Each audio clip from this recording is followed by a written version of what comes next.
Bonjour, c'est Anaïs et aujourd'hui nous allons parler de portage et de porte-bébé. Avant de commencer, on va faire un petit peu d'histoire et on va remonter très loin en arrière au moment où l'homme s'est mis debout. La première conséquence de cette révolution, c'est que nos hanches se sont considérablement rétrécies. La deuxième conséquence, c'est que nous sommes devenus plus intelligents et donc du coup nous avons élargi notre boîte crânienne. Le problème, c'est au niveau de la naissance. Il a fallu faire passer quelque chose de plus gros dans un espace plus petit. La solution qu'a trouvée la nature, c'est tout simplement de vous faire mettre au monde un bébé qui n'est pas mature.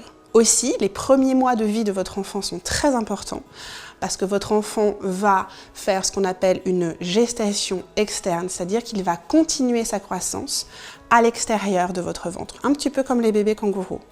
Et le portage fait partie des outils que vous allez utiliser pour aider votre enfant à vivre cette période au mieux. Le premier portage auquel vous ne pensez pas nécessairement, c'est le portage à bras.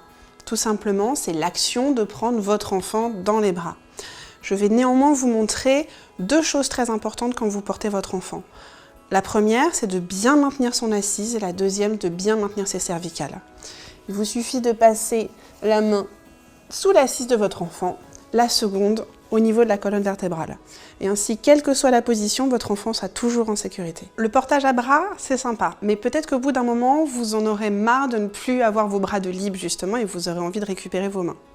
Pour ce faire, deux dispositifs. D'un côté, l'écharpe, de l'autre côté, le porte-bébé. Pour ce qui est de l'écharpe, je vous invite vraiment à prendre un cours. Il existe une multitude d'écharpes et donc une multitude de cours. Le cours, c'est un moment merveilleux d'échange avec d'autres parents sur la parentalité, sur vos enfants. Et puis au moins, vous serez sous l'œil bienveillant d'une instructrice. Si jamais vous faites une erreur, elle sera là pour vous corriger. Il vaut mieux la faire avec elle plutôt que chez vous. Le deuxième dispositif, c'est un porte-bébé. Le porte-bébé, vous devez veiller à ce qu'il corresponde à la physiologie de votre enfant, c'est-à-dire qu'il corresponde à son poids et à sa taille. Vous devez aussi faire attention à ce que son dos soit bien arrondi et que ses cuisses touchent son ventre. Ça, c'est pour le confort du bébé. Pour votre confort, je vous invite à prendre un porte-bébé qui soit simple à utiliser. Voici un porte-bébé qui est simple à utiliser. Il vous suffit d'attacher la ceinture, bien positionnée sur les hanches.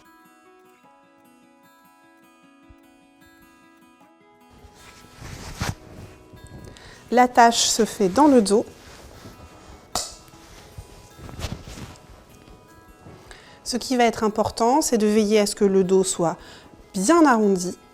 L'attache est simple, on peut l'attacher tout seul.